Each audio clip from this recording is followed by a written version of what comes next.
मस्ते करो तो आशीर्वाद में भी यही सुनने को मिलता है कि तेरी अच्छी जॉब लग जाए। लेकिन जिसने भी ये सिस्टम बनाया ना, उसको मैं दिल से सलाम करता हूँ। वाह क्या सिस्टम बनाया नौकरी का। ये लोग जिंदगी भर उसी में उलझ कर रह जाते हैं, कभी बाहर ही नहीं निकल पाते, कभी नहीं। जब बच्चा पैदा होता है तब से यही रट लगाया जाता है कि मेरा बेटा डॉक्टर बनेगा, इंजीनियर बनेगा, सरकारी नौकरी करेगा, ये बनेगा वो बनेगा।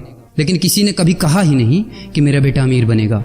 बचपन से लेकर आज तक घर में, समाज में 22 सालों तक इसी बात का इंतजार रहता है कि मेरे बेटे को कोई कंपनी अच्छी जॉब दे दे। लेकिन एक बार किसी ने नहीं बोला कि मेरा बेटा एक कंपनी खोलेगा और लाखों लोगों को जॉब देगा। उससे किसी ने कभी कहा ही नहीं, कभी नहीं। तो फिर कैसे कोई अमीर बनेगा यार, जिसको कभी वो माहौल ही नहीं मिला, जिसके दिल में सपनों का वो फूल ही नहीं खिला। समय के तूफान में उस सपने ने कहीं दम तोड़ दिया, जिंदगी के थपेड़े ने वो रास्ता ही मोड़ दिया, दुनिया के ताने के डर से उस सपनों को ही छोड़ दिया। जो कभी सोचा करता था कि माँ मैं भी टाटा बिरला बनूंगा और मैं भी बहुत सारे पैसे कमाऊंगा। क्योंकि तुम्हें तो यही सिखाया गया है ना कि पैसा कमाना आसान नहीं होता। जब कुछ करने की कोशिश करते तो यही सुनने को मिलता है ना कि ये बाल धूप में ऐसे ही सफेद नहीं हुए। जितना तुम्हारा उम्र है उतना हमारा तजुर्बा है। अरे टकली कराकर आग में झोंक दो उस सफेद बालों को और कबाड़ी में बेच दो उस तजुर्बे को। इतना ही तजुर्बा होता ना तो आज वो यहाँ खड़े होकर फ्री की एडवाइस नहीं दे रहे होते, बल्कि किसी मैगजीन और न्यूज़पेपर के फ्रंट पेज पे होते।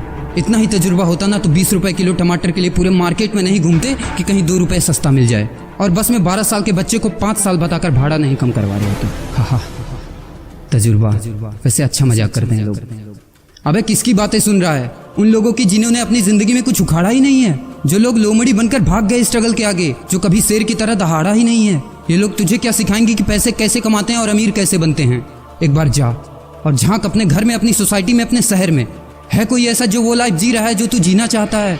है कोई ऐसा जो इतना पैसा कमा रहा है जितना तू कमाना चाहता है? है कोई ऐसा जो उस कार में घूमता है जिस कार में घूमने का तू सपना देखता है और शायद उसी कार की फोटो तेरे दीवार पे भी लगी हो?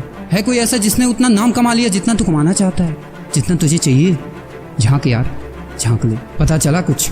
ये लोग जो तुझे फालतू की राय देने में लगे हैं कि ऐसा करो वैसा करो, कौन होते हैं ये लोग तुझे राय देने वाले, जब उन्होंने वो कभी हासिल नहीं किया?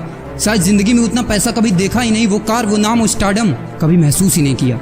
वो क्या तुझे बताएंगे कि क्या करना है और क्या नहीं? देख यार, सिंपल सी बात है, अगर तू वो करेगा ना जो सब करते हैं तो तुझे वही मिलेगा जो सबको मिलता है। और अगर तू वो करेगा जो आज तक किसी ने नहीं किया, तुझे वही मिलेगा जो आज तक किसी को नहीं मिला, किसी को भी नहीं। तो देखो सपने तो सोचो बड़ा। किसी की औकात नहीं है जो तुझे रोक सके। किसी के रास्ते पर मत चलो, अपना रास्ता खुद बनाओ और प्रूव कर दो इस नकली दुनिया को कि तुम सही हो और वो गलत। और अपने आप से ये वादा करो कि यार जिंदगी में चाहे कुछ भी हो जाए ना, लेकिन इनके जैसी जिंदगी मेरी नहीं होगी। मैं इस 9 से 5 के खूंटे में बंधने के लिए नहीं पैदा हुआ हूँ। मैं किसी का नौकर बनने के लिए नहीं, बल्कि अपने माँ बाप का राजकुमार और अपनी जिंदगी का राजा बनने के लिए पैदा हुआ हूँ। नहीं जीनी ऐसी लाइफ जहाँ हर कदम पर बहाना करना पड़े। अरे यार, खिलौना बनता ही है टूटने के लिए। बहाना करते हैं लोग कि बेटा खिलौना टूट जाएगा, क्योंकि पैसे नहीं होते, मजबूर होते हैं, जिंदगी की थपेड़े से चूर चूर होते हैं। तो यार पेन उठाओ और लिख दो अपनी कहानी को, लिख डालो। तुम्हारी कोई सीमा नहीं है, तुम तो अनंत हो, यू आर इनफाइनाइट। और लास्ट में एक बात कहना चाहूंगा कि जब तक पढ़ाई का मकसद नौकरी पाना होगा, तब तक समाज में नौकर ही पैदा होंगे।